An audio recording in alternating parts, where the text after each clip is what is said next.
This video was made for a general audience.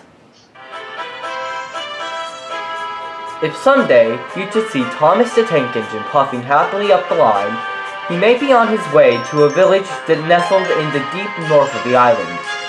One December morning, Thomas whistled to all the people on the platform.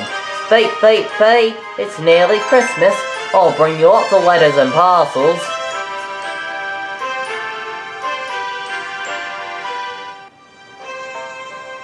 A week later, the harsh winter storms came. The island was smothered in a thick blanket of snow. That combined with the icy rails made work difficult for the engines. Many of them were called away from their normal duties to help workers hack away at the frozen piles of snow.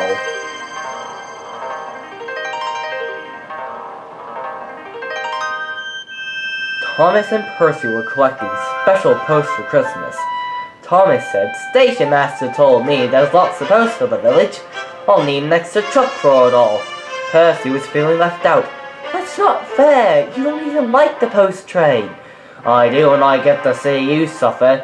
Just then, the station master ran up. "There's an emergency at the big station. Thomas, you're needed at once. Percy, stop what you're doing and take the post to the mountain village." Percy was delighted, but Thomas was sad. His plan was ruined.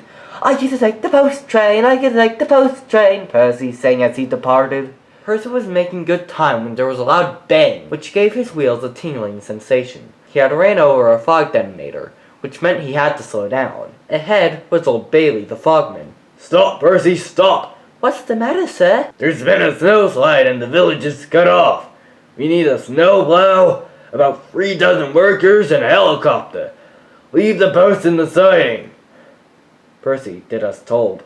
The small engine was soon steaming to Helen's airfield. "Wake up, lazy wings! The mountain villagers need our help! They're stranded!" "Whiz, though, I like a good emergency to keep me warm." And they buzzed away.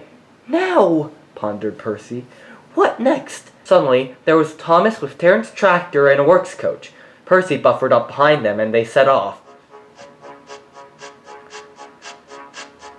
The 2 engines battled their way through the mounds of snow.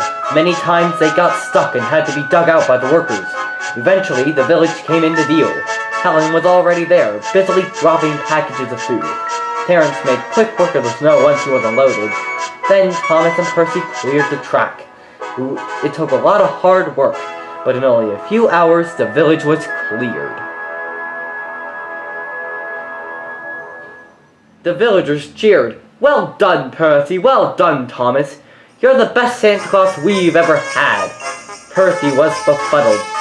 "Santa Claus?" "Santa Claus is a jolly old fat man who breaks into people's houses to give them gifts. Which reminds me, isn't your post train still on the siding?" said Thomas. Percy scuttled away. A moment later, Toby and Henrietta arrived. "We brought hot drinks and food for the villagers," he said. Soon after, Thomas and Percy went home. Toby, however, stayed behind. The villagers needed him for a plan to thank the engines. They loaded parcels into Henrietta, and they set off through the moonlit countryside. All the engines were asleep in the shed when Toby trundled silently into the yards. He had no clue what the villagers were going to do, but he was intrigued to see what it was. When the engines woke up the next morning, they found the sheds had been repainted and decorated. Parcels laid everywhere. The engines sang in delight, and everyone agreed it was a very Merry Christmas.